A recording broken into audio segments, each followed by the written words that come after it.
Hello నమస్తే అందరికీ. ఇది చూశారు కదా, ఇది ఒక గుడి. ఇది 12వ శతాబ్దంలో దేవతలు కట్టించిన గుడి అంట. శివాలయం ఇది. పెద్ద పెద్ద పెద్ద రాళ్ళతో కట్టారు. అసలు నిజంగా చెప్పాలంటే గుడి ఎంట్రన్స్ నుండి దేవుడి దగ్గరికి వెళ్ళడానికి ఒక 10 సెకండ్స్ నడవడానికి ఉంది. ఈ రాళ్ల కింద నుంచే నడవాలి.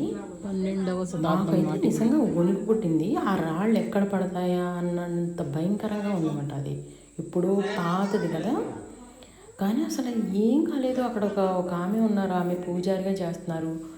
అస్సలు లోపల వరకు వెళ్ళాము, కానీ వచ్చేటప్పుడు భయం అనిపించలేదు. లోపలికి వెళ్ళేటప్పుడు మాత్రం బాగా భయం అనిపించింది. వాటర్ ఫాల్స్ చూడవరం అక్కడ ఉంది ఈ గుడి. ఇది టచ్